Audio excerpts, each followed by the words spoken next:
This is the video for 4.1.1. Today we're going to be looking at slope.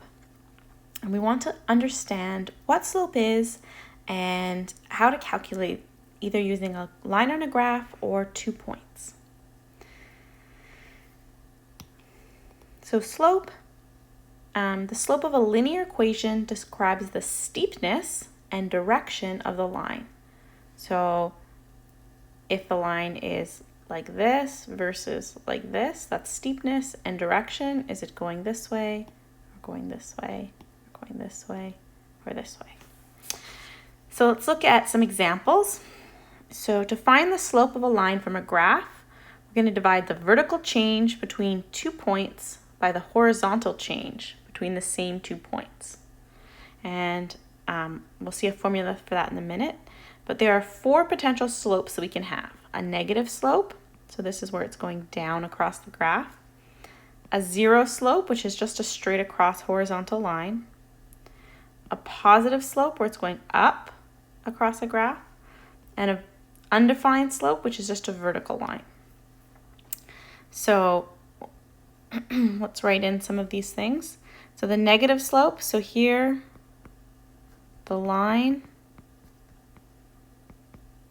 decreases as we move from left to right. A zero slope is a horizontal line.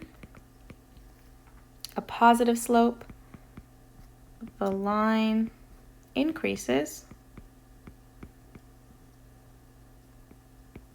as we move from left to right. And then an undefined slope is the vertical line. Okay, so those are 4 potential slopes we can have. So our slope formula here is the vertical change. So what that means is up and down this way. How much does it change up and down? So that's the vertical change. It's also called the rise. Is it rising? How much is it rising on the graph? Over the horizontal change. So that's going this way horizontally.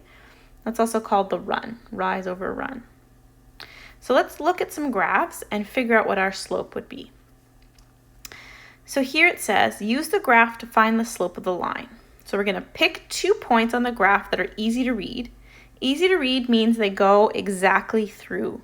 So for example, looking at this point here, that point is not easy to read. Notice how it does not go through the grid, whereas this one goes right through the grid, and so it is easier to read. Okay, this is not as easy to read. This is not going through the grid.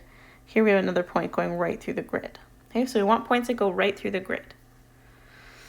And then the slope does not depend on the order of the points. So you could start with this point, you could start with this point, it doesn't matter, whatever point you start with, okay?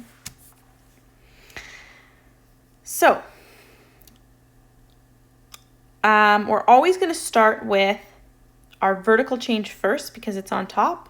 You don't have to do that, but it's just easier to remember that you do the vertical first and then you write it on top of your fraction, okay?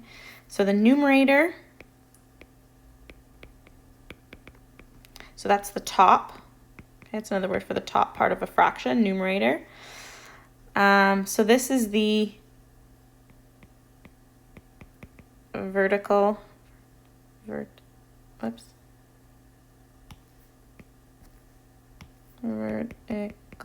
change. Okay. When the number is positive, that means you're going to go up. Well, actually, yeah. And when it's negative, it's down. For the denominator, so that's the number on the bottom. So that's the horizontal change.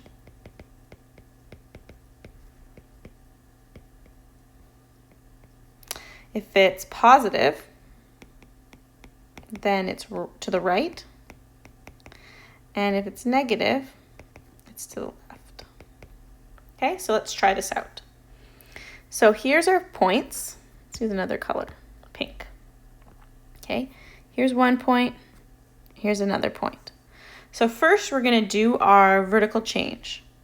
1, 2, 3, 4, 5, 6, 7, 8. So we went up 8 points.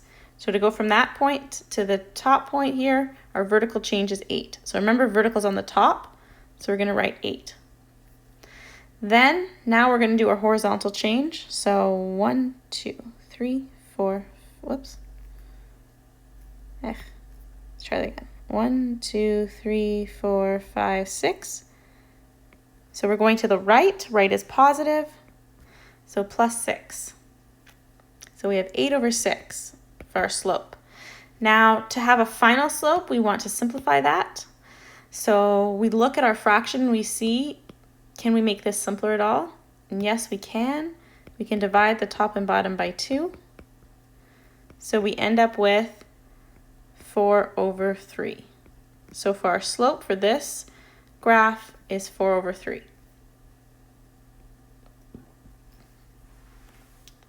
So let's try it again with another example. So we'll use pink. So we have our 2 points. Okay. If it does not give you 2 points on the graph, then you can choose any 2 points that you want that go exactly through the grid. So if it didn't have those points already done, I could have picked this point and this point right next to it since it goes exactly on the graph. Okay, so I'm going to start with one of my 2 points. I'm going to start with this one.